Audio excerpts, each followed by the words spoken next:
Usualmente las redes LSTM son uno de los tipos de redes neuronales preferidos al momento de construir sistemas capaces de generar pronósticos sobre series de tiempo o de analizar este tipo de datos. Pero estas redes LSTM tienen algunos inconvenientes que en ocasiones no resultan ideales para ciertos tipos de aplicaciones.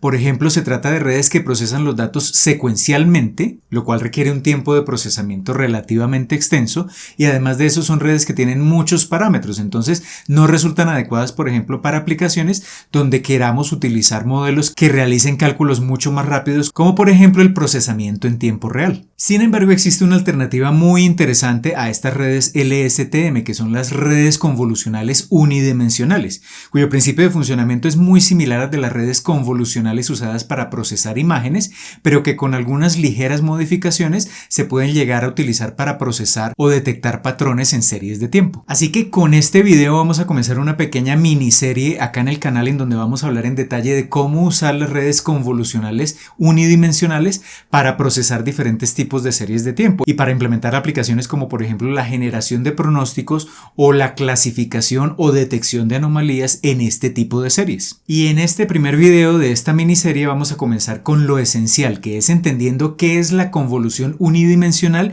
y cómo podemos usar esta operación para detectar patrones o ciertas características en las series de tiempo. Y recuerden que si les gusta este tipo de contenido y en particular este video, desde ya los invito a darle un pulgar hacia arriba de me gusta, a que lo compartan con todos sus amigos y conocidos, pues esto me va a ayudar un montón a seguir llevando este contenido cada vez a más y más personas. Y si aún no lo han hecho, los invito a suscribirse al canal y activar la campanita para que YouTube les notifique cada vez que publique un nuevo video. Pero antes de comenzar, los invito a visitar codificandobits.com, en donde encontrarán la academia online con cursos de inteligencia artificial, ciencia de datos y machine learning que les permitirán construir su carrera en estas áreas, y todo por una suscripción mensual de tan solo $10. Además, se podrán poner en contacto conmigo si están interesados en asesorías para el desarrollo de proyectos o cursos de formación personalizada. Así que listo, comencemos. Muy bien, comencemos entendiendo en qué consiste la convolución unidimensional con un ejemplo muy sencillo. Entonces vamos a suponer que tenemos un dato. Para lo que nos interesa en esta serie de videos, ese dato va a ser una serie de tiempo. Para simplificar acá las cosas, simplemente este dato tiene 6 elementos, es un vector de 6 elementos, entonces es un dato unidimensional, un arreglo consecutivo de cantidades numéricas, que en este caso particular contiene 6 elementos.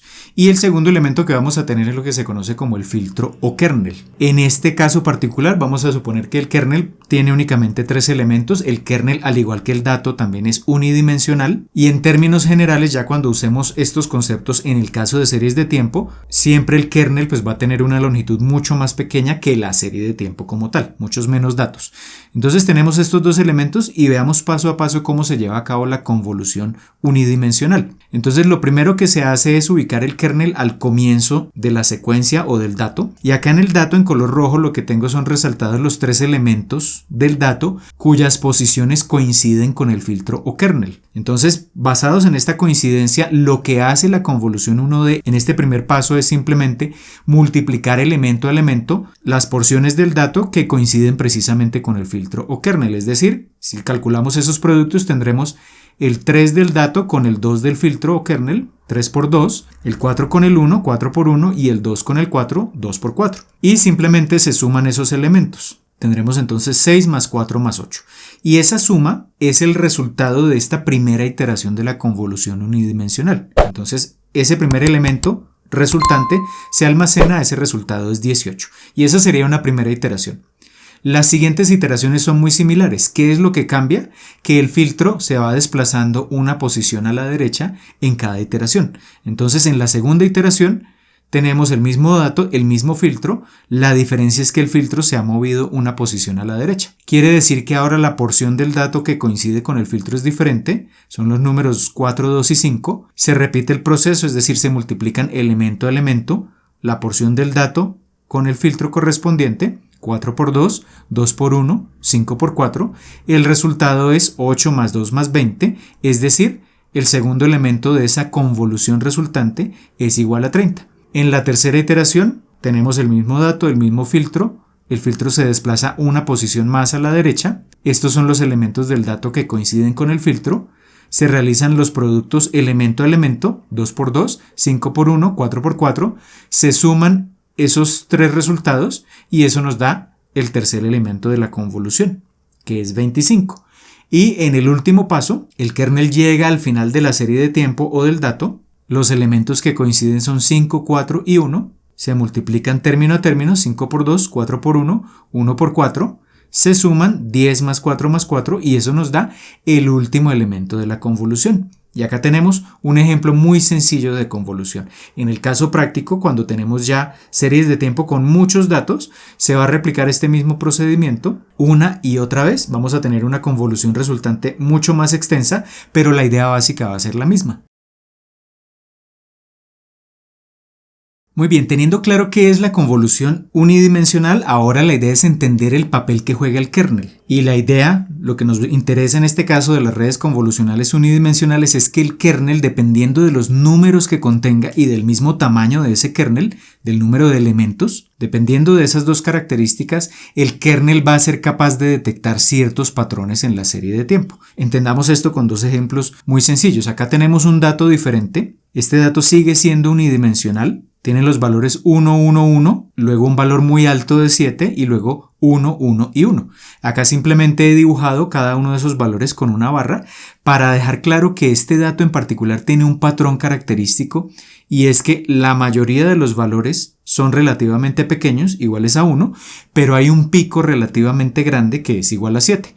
Entonces, supongamos que queremos usar un kernel que suavice esa presencia de picos, que los valores relativamente altos los haga un poco más pequeños. ¿Cómo lograríamos esto con un kernel? Entonces supongamos que tenemos este kernel, vamos a llamarlo kernel desuavizado, tiene 3 elementos y cada elemento es exactamente igual a 1/3. Ya vamos a entender por qué es exactamente igual a 1/3 cada uno de esos elementos. Entonces veamos paso a paso cómo sería la convolución unidimensional en este caso, con este dato y con este kernel en particular. En la primera iteración tenemos los 3 primeros elementos del dato que coinciden con los 3 elementos del kernel, hacemos la multiplicación punto a punto y la suma de estos elementos y eso nos da un resultado igual a 1, es decir, el primer elemento de la convolución resultante es igual a 1. Pero ahora observemos lo que va a ocurrir cuando el kernel se mueva a una posición a la derecha. Cuando se mueve una posición a la derecha, ya los elementos que coinciden son el 1 y el valor alto igual a 7. Si hacemos la convolución en este caso, tendríamos 1 por 1/3 más 1 por 1/3 más 7 por 1/3 y al sumar esos resultados nos da un valor igual a 3. Entonces lo que podemos ver en este caso es que cuando tenemos la mayoría de los valores relativamente cercanos los unos a los otros, 1 y 1, pero un valor se aleja demasiado de todos los demás, por ejemplo el 7, con este kernel, que en esencia lo que hace es darle la misma ponderación a cada elemento, lo que estamos haciendo es como promediar los 3 elementos que coinciden con ese kernel, por eso usamos 1/3. Y al promediarlo, el efecto de un promedio es simplemente los valores que se salen o que se alejan de la gran mayoría de los datos tienden a ser más pequeños, entonces por eso el resultado es igual a 3. Entonces, a pesar de que teníamos un pico alto con un valor de 7, como resultado en la convolución vamos a tener un valor más pequeño igual a 3. Y en la siguiente iteración va a ocurrir algo similar, entonces el kernel se desplaza a una posición a la derecha, los elementos coincidentes son 1, 7 y 1, al realizar la operación volvemos a tener un valor de 3, es decir, ese 7 que teníamos en el kernel se hace más pequeño con este kernel desuavizado y tiene un valor igual a 3. Y en la siguiente iteración ocurre algo similar, se desplaza el kernel una posición a la derecha, los elementos coincidentes son el 7, el 1 y el 1, al realizar la operación nos da un valor de 3 y por tanto esa convolución resultante es igual a 3. Y en la última iteración, todos los valores que coinciden son iguales a 1, al promediarlos, pues tenemos un valor resultante de 1 y por tanto ese sería el último elemento de la convolución. Entonces si comparamos el dato original del lado izquierdo con la convolución resultante del lado derecho, lo que vemos es que en el lado izquierdo el dato original tenía un pico muy grande con altura de 7 y en el resultado, la convolución, lo que vamos a tener es ese pico suavizado. Digamos que la altura de ese pico se ha distribuido a lo ancho de toda la convolución. Ha bajado la altura de ese pico, es decir, hemos suavizado ese pico. Entonces, observemos que eso depende precisamente de los coeficientes que tiene en particular este kernel. Ahora veamos un segundo ejemplo. Supongamos que lo que queremos es no suavizar los picos, sino resaltar esos picos, hacerlos que sean más notorios. ¿Cómo haríamos esto? Acá podemos usar un kernel detector de picos. Entonces, en este caso tenemos el dato 1, 1, 1, el valor más alto es 4, seguido de 3 valores iguales a 1. Y el kernel detector de picos, observemos que acá ya tiene una característica diferente. Menos 1, 2 y menos 1 son los coeficientes de este kernel. Si observamos, el valor central del kernel, el 2, es mucho más grande que los valores laterales, el menos 1 y el menos 1. Entonces este kernel lo que está buscando es darle más importancia al elemento central, y los elementos que estén a los lados los va a llevar a valores negativos. Y observemos que es más o menos el patrón que vemos en el dato. Cuando miramos el número 4 en el dato, vemos que ese 4 se diferencia de los dos valores que están al lado y lado, del 1 y del 1, y es más o menos la misma característica que tiene precisamente ese kernel detector de picos. Entonces los coeficientes de este kernel no son arbitrarios, sino que dependen del patrón que queramos detectar en el dato. Si hacemos la convolución en este caso, entonces en la primera iteración tenemos estos 3 primeros elementos que coinciden con el kernel. Si calculamos los productos y la suma, tendremos un primer resultado igual a 0. Entonces observemos acá que en este caso, cuando todos los valores de la serie o del dato son iguales, la convolución resultante es 0, porque el kernel no quiere resaltar valores iguales, sino que lo que quiere es resaltar los picos que estén en la serie de tiempo. Pero si ahora nos movemos una posición a la derecha, en este punto ya empieza a haber coincidencia entre el kernel y ese valor máximo del dato que queremos resaltar. Si calculamos la operación, en este caso nos da un valor de menos 3, pero si el kernel se mueve una posición a la derecha, observemos acá que en este punto hay una perfecta coincidencia entre la porción central del kernel y la ubicación del máximo en el dato. Cuando hacemos esta multiplicación término a término y la suma, es decir, calculamos la convolución, obtenemos un valor muy alto igual a 6. Entonces observemos que el dato original tenía el valor central igual a 4 y en este caso, tras la convolución, estamos obteniendo un valor de 6. Estamos resaltando ese pico que tenía la serie originalmente.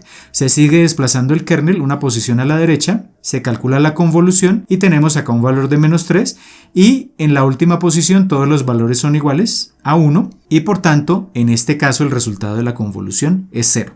Resultado de todo esto, con este kernel detector de picos, efectivamente estamos resaltando ese valor alto que tiene la serie en una posición determinada. Y acá un elemento importante a tener en cuenta es que dependiendo entonces de la forma que tenga el kernel, de los coeficientes que tenga el kernel e incluso del tamaño, vamos a poder detectar ciertos patrones en la serie de tiempo. Cuando hablemos de las redes convolucionales unidimensionales en el próximo video, veremos que realmente la idea de todo esto es que los coeficientes del kernel o de los kernels que se utilicen no los definimos nosotros manualmente, sino que automáticamente la red los aprende durante el entrenamiento para detectar diferentes patrones dentro de la serie de tiempo dependiendo del uso que queramos darle a la serie de tiempo. Y esta es la idea básica del kernel como detector de patrones. Ese resultado que hemos venido llamando la convolución que tenemos del lado derecho, cuando hablemos ya de redes convolucionales unidimensionales, nos vamos a referir a este elemento como mapa de características. Es el mismo resultado de la convolución, pero el término que se utiliza en este caso es mapa de características, porque estamos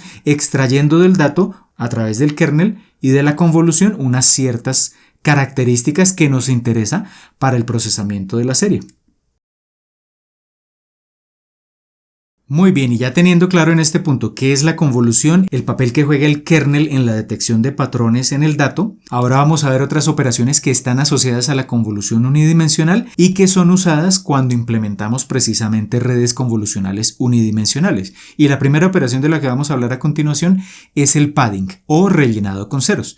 Entendamos esto con un ejemplo muy sencillo. Supongamos que tenemos un dato o una pequeña serie de tiempo, tiene 6 elementos, tenemos un kernel con un tamaño n igual a 3. Cuando realizamos la convolución, tal como lo hemos visto hasta el momento, esta convolución que hemos implementado hasta este punto es sin padding, sin rellenado con ceros, pues lo que hemos visto es que la convolución resultante o el mapa de características resultante tiene un tamaño que es menor que el del dato original. Si el dato original en este caso tiene 6 elementos, la convolución resultante va a tener en este caso particular 4 elementos. ¿Qué pasa si queremos obtener un mapa de características o una convolución cuyo tamaño sea el mismo tamaño del dato? Pues lo que tenemos es que añadirle ceros a ese dato para que al hacer la convolución con el kernel el tamaño resultante sea el mismo tamaño del dato original. Entendamos esto con un ejemplo. Entonces tenemos arriba el dato 342 541 y abajo tenemos el mismo dato pero con padding, es decir que a la izquierda y a la derecha le hemos añadido un 0. Se añade un 0 en ambos lados para no modificar el contenido de información del dato, pero digamos que el truco se utiliza precisamente para que al hacer la convolución con el mismo kernel que teníamos originalmente, obtengamos un mapa de características con 6 elementos que es el mismo tamaño del dato. Verifiquemos esto paso a paso. Entonces tenemos la primera iteración de la convolución, esto nos arroja un resultado de 19. En la segunda iteración tenemos un resultado de 18. En la tercera tenemos un resultado igual a 30. En la cuarta iteración tenemos un resultado de 25. En la quinta obtenemos 18. Y en la sexta obtenemos un resultado igual a 9. Observemos del lado derecho la convolución tiene 6 elementos, que es precisamente la misma cantidad de elementos que tiene el dato original. Entonces el padding es, digamos, como un truco que nos permite aplicar la convolución y obtener un dato resultante o una convolución, un mapa de características del mismo tamaño del dato original. Ahora hablemos de los strides, que es un segundo parámetro que podemos controlar al momento de hacer la convolución. Supongamos que acá tenemos el dato original, tenemos nuestro kernel, el dato con 6 elementos, el kernel con 3. Y hasta el momento lo que hemos hecho con las convoluciones ha sido usar un stride igual a 1. El stride se traduciría al español algo así como el tamaño del salto y es básicamente el número de posiciones que se mueve el kernel entre una iteración y otra. Acá vamos a olvidarnos ya del padding, vamos a enfocarnos únicamente en el stride, entonces no vamos a rellenar el dato con ceros y si recordamos la convolución que vimos al comienzo del video, pues simplemente en esta primera posición se calcula el primer elemento de la convolución que nos da 18 y en la segunda iteración el kernel se mueve solo una posición a la derecha. Es decir, usa un salto igual a 1, un stride igual a 1, se obtiene el valor de la convolución. En la siguiente iteración se mueve una posición a la derecha, se obtiene la convolución.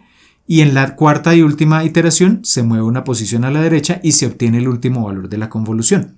Pero cuando usamos redes convolucionales unidimensionales, podemos modificar ese parámetro del stride para hacerlo un poco más grande, es decir, para que el tamaño del salto sea un poco más grande. Por ejemplo, supongamos que tenemos el mismo dato y el mismo kernel. En la primera iteración vamos a tener el mismo resultado del caso anterior, es decir, 18, pero ahora vamos a suponer que en la segunda iteración el kernel no se mueve un paso a la derecha, sino que se va a mover 2, porque estamos definiendo un stride igual a 2.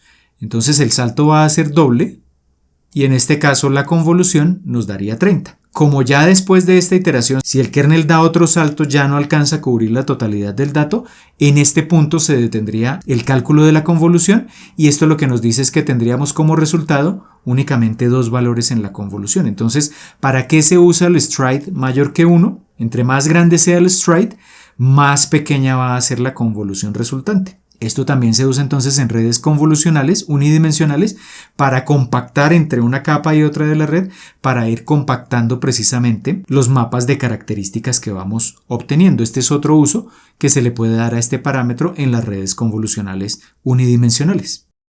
Y una tercera operación muy usada en las redes convolucionales unidimensionales es la que se conoce como el max pooling. En este caso, la operación se aplica no sobre el dato de entrada, sino sobre la convolución resultante. Y la idea básica es que el max pooling nos va a permitir compactar aún más esa convolución resultante o ese mapa de características resultante. Como lo acabamos de ver, los strides, si son mayores que 1, entre más grandes sean, más compacto va a ser ese mapa de características, pero además de esa compactación que nos generan esos strides, podemos usar precisamente acá el max pooling para compactar aún más ese resultado. Entonces, veamos esto con un ejemplo. Acá tenemos una convolución resultante. Recordemos que no es el dato, sino la convolución resultante. En el caso del max pooling no definimos un kernel, sino que definimos una ventana. La ventana básicamente es la cantidad de datos que vamos a analizar en cada posición de este proceso. Entonces acá tenemos, por ejemplo, una ventana max pooling de tamaño 2. Ya vamos a entender por qué se llama max pooling. Entonces, este proceso de max pooling se realiza iterativamente. Entonces, la ventana de max pooling de tamaño 2 en la primera iteración se ubica al comienzo de la convolución y observemos que esta ventana no tiene unos coeficientes asociados. Lo que se hace es que simplemente se analizan las porciones de la convolución que coinciden con la ventana. Y acá es donde viene el max pooling. Entonces el max pooling se refiere a que de un pool de datos o de una pequeña agrupación de datos, de ahí el término pooling, que en este caso son 2 datos porque la ventana es de tamaño 2, vamos a tomar el máximo. De ahí el nombre max pooling. Entonces, si dentro de esta ventana están los valores 8 y 7 en esta primera iteración, pues simplemente como resultado de aplicar el max pooling a esta primera posición de la ventana, vamos a quedarnos con el valor más alto que esté dentro de esa ventana, que es igual a 8. Y luego lo que se hace es replicar el procedimiento, pero siempre evitando que ventanas consecutivas se traslapen. Entonces, si ya analizamos con esta primera posición de la ventana los valores 8 y 7, pues tenemos que añadir un salto igual a 2 para que la ventana tome otro par de datos diferente de la convolución, que son 16 y 25. De esos dos toma el valor máximo, 25, y repite el proceso hasta llegar a la última parte de la convolución. En este caso tenemos otro bloque de dos elementos, 32 y 4, y se preserva únicamente el máximo. Acá en este ejemplo sencillo hemos usado un max pooling igual a 2, pero podemos usar valores mucho más grandes. Todo depende de cómo implementemos la red convolucional unidimensional. Y esta es la idea básica detrás del max pooling. Muy bien, en este primer video de esta miniserie acabamos de ver en detalle qué es la convolución 1D o unidimensional aplicada precisamente a las series de tiempo, y también vimos algunas operaciones asociadas a esa convolución, como el uso del padding, los strides y el max pooling. En esencia, en esta convolución unidimensional vamos a tener dos elementos que están interactuando. Los datos, que en últimas para lo que nos interesa van a ser, por ejemplo, las series de tiempo, los valores de la serie de tiempo, y tendremos además lo que se conoce como el filtro o kernel, que es simplemente un arreglo numérico unidimensional, es decir, una lista de números. Y la idea básica es que el kernel se va desplazando por los datos y en cada posición realiza precisamente la convolución, que es como una comparación entre el kernel y esa porción correspondiente de los datos. Y el resultado de esta operación es simplemente una cantidad numérica que se va almacenando a medida que el kernel se mueve a través de la serie de tiempo en un vector, que es lo que se conoce como el mapa de características, que es simplemente el resultado de esa convolución. Y lo interesante de todo esto es que dependiendo del tamaño y de los coeficientes que tenga el kernel, se van a poder detectar diferentes patrones dentro de esos datos o dentro de esa serie de tiempo. Y esto va a resultar clave para lo que veamos en el próximo video, donde hablaremos de cómo interconectar todos los elementos que acabamos de ver en este video, precisamente para construir lo que se conoce como una red convolucional unidimensional. Así que los invito desde ya a seguir viendo los demás videos de esta serie, y desde luego que si tienen alguna duda de lo que acabamos de ver en este video, pues me la pueden dejar abajo en los comentarios. Así que por ahora esto es todo, les envío un saludo y nos vemos en un próximo video.